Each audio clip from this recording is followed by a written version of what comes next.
Hello lovelies, Debbie Carberry here from debbiecarberry.com.au. A little bit late as usual because I have children and stuff to do.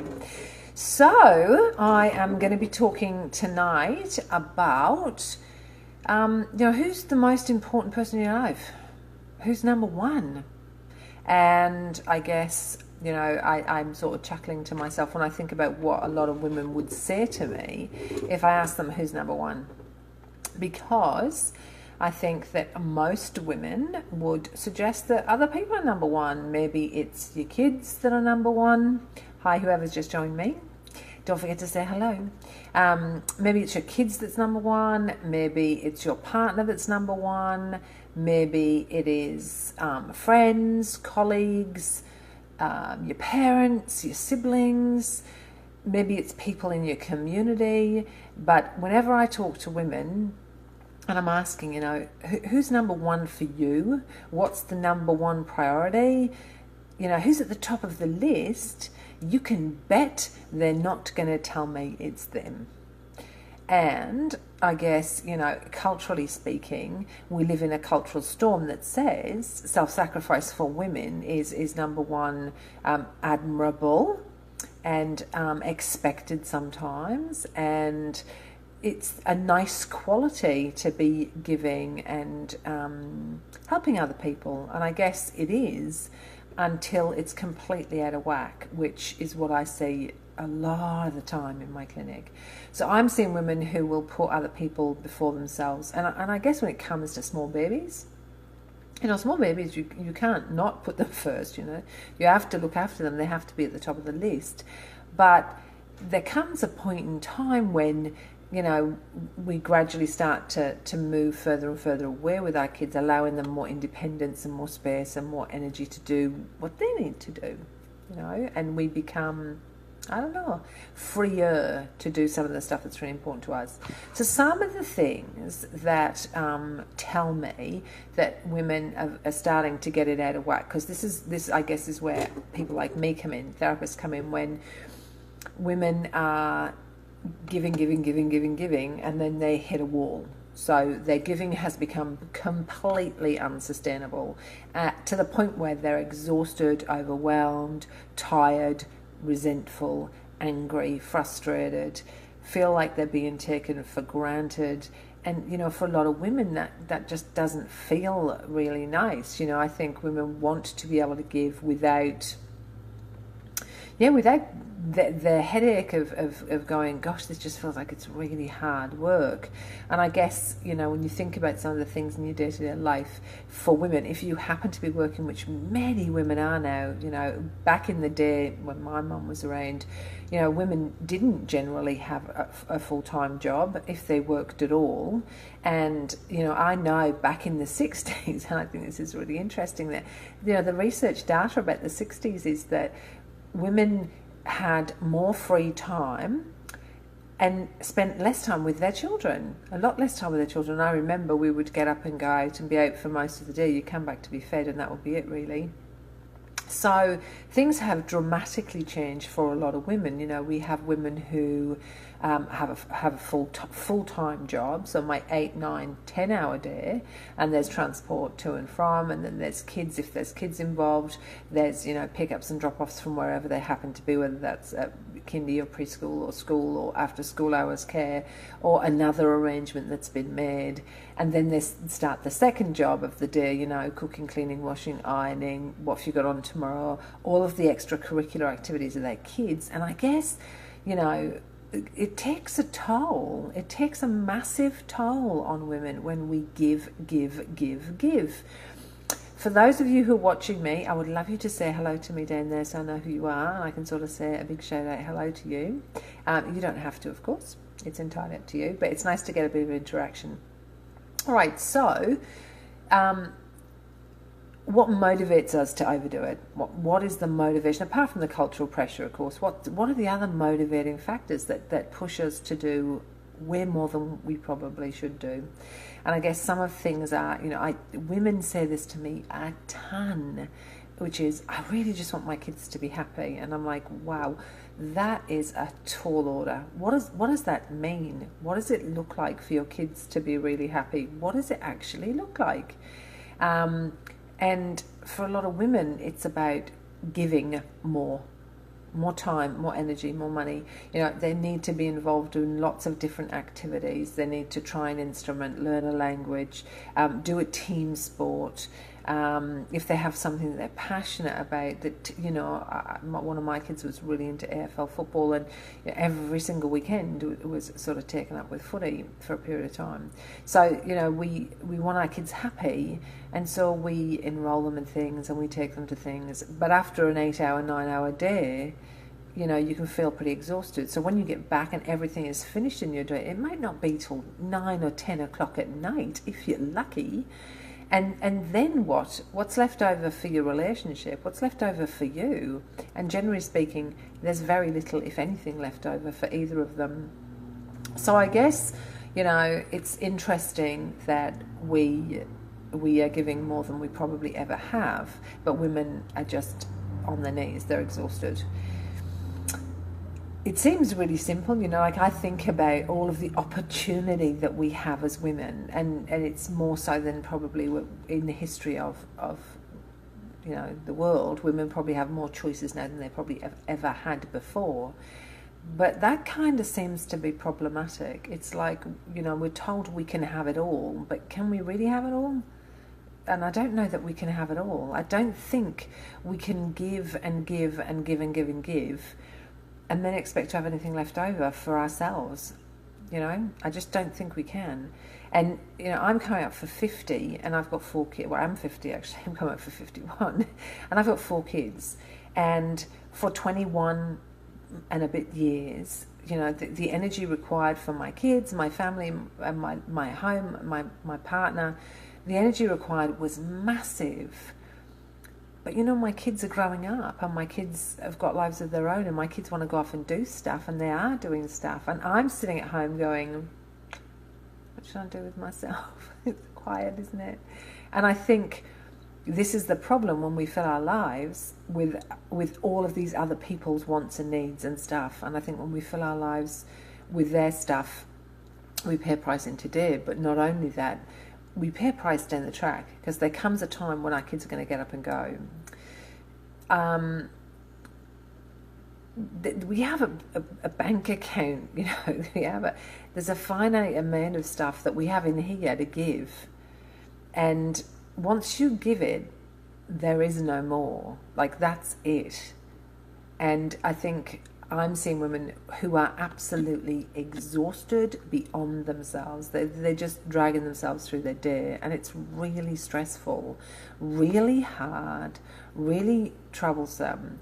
And so what I do with women on this stuff is talk about self-care and self-acceptance, self-worth, not so much self-esteem, because I don't really think self-esteem is actually good for us. And there's a lot of research now coming out that says self-esteem is actually quite bad for us, and there's research on children and self-esteem that's really disturbing in the US around kids having too much self-esteem, if you can believe that.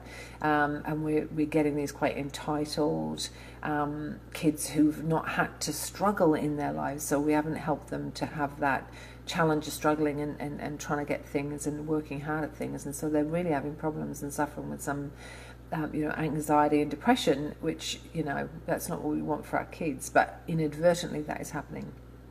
So for women, what are we going to do to sort of help us manage this enormous mountain we climb most days? And I think that there's a lot we can do. It's about, will we give ourselves permission to do it? Self-care is something I talk to women about a lot. And I have a bit of chuckle, because a lot of women go, oh yeah, self-care, I know what self-care is. Self-care is really, really important. But ask a woman how much self-care she does, and when she does it, and you will find that most women don't, especially when they're busy, do 0 to nothing in the way of self-care. And sometimes they might go, oh, I'm going to pay attention to this, and I'm going to do some self-care, it's really important for me. But mostly women don't. And it's self-care is about it's about doing this stuff day to day. It's the same as brushing your teeth, and washing your makeup off. Like, that's what self-care should be every day. It should be part of the normal routine. Now, I have a self-care routine and I think I'm pretty good at self-care. So I make sure I have regular massages. I try and book in quiet time for myself every day. I exercise every day. I have a routine, a mental health routine where I run through gratitude and just setting an intention of how I want to do my day. And I think, I've really incorporated that into my day-to-day life because I think it's that important. And I think without it, we can get quite resentful and angry and upset. And that's really not good. It's not good for our kids. It's not good for us. So self-care would be the first thing that I would recommend that people do to manage that sense of overwhelm and exhaustion. I guess the other thing is some really basic things that are really important that we have to get kind of on our frontal lobe. We've really got to push these to the forefront of our mind and think really clearly about, for example, if we're asked to do something, do we want to do it or not? And if the answer's no, then the answer's no, and that's okay. That doesn't make us a bad person. It doesn't mean that we're not being kind or helpful. It just means there's a limited, hi Mary Lou, there's a limited amount of in the tank, and so you have to say no, because if you say yes and you mean no, you are going to resent the hell out of whatever it is you're doing. So saying no is really important. Setting boundaries with people. There are some people who literally only ever come and see you when they want something. They're like, oh, I wondered if you would. And some women feel really obliged and say yes. And it's like, you know what? It has to be this reciprocal relationship where, you give some to get some. And when we're just the one who's giving and giving and giving and giving, that's not okay. That's not okay, because we need to receive as well. I'm glad that you like it, Mary Lou. Thank you, lovely. So boundaries are really important, and setting, having an idea in your mind of, how much have I got to give and what do I want to give it to, right? And on the top of that list should be you. You should be at the top, number one, and boundaries help us to do that. Boundaries help us to say to people, I'd really love to help you out, but I can't this time. Or, you know what, I've helped out the last 3 fits and I'm actually going to take it off this time. I'm not going to be helping out this time around. So setting boundaries with people is really, really important. And saying no is really, really, really important. And giving yourself permission to do that without then being racked with guilt is really important also, because we want to be kind to ourselves and self-compassionate and know that we have that much, and if we're down to here and we're saying yes still, we're in trouble. Another thing that I think is really important is using my values to guide me. I think I've got 1 daughter and 3 sons, and my value system, I really am a value-driven person. I want to demonstrate to my daughter, because me, I talk about this all the time. It's not what we say to our kids, it's what we do. It's what we do. What they see us doing day in, day out, day in, day out. That's what kids will pick up. That's what they take on board and they then do in their adulthood. So if I'm saying to my daughter, oh, sweetie, it's really important to take care of yourself, and it's really important, you don't need to worry about what other people think about you. It's really important, to rest and take it easy. But if I am running around like a lunatic with my head chopped off, with not an ounce of time for myself, never saying no to anybody, over-giving, then the lesson she learns is that's what you do as a woman. I don't want to give my daughter the legacy of being exhausted and resentful. That isn't what I want. So I say no. And it's really interesting because this week my daughter said to me, you don't spend enough time with me. I really think it'd be better if we did more. And I was like, Dana, I don't have any more. I'm sorry. We have 4 kids and have a house and work, and I give as much as I can give, and we get to have special times when we have them. I don't hear many women do that with their kids, and I think it's important that we do that. What I'm teaching her is it's okay for you to say no to people. It's okay for you to set a priority that says, I need to take care of myself first. I laugh my head off, and you hear this everywhere. You'll have all have heard this. on an aircraft, if we go down, the oxygen mask will come off. Put on yours first. And I laugh because every woman everywhere would just ignore that completely. She'd let it come down. She'd have it stuck on her kids and stuck on her hubby and probably people in the rows in front and behind before she even tried to get her own mask on.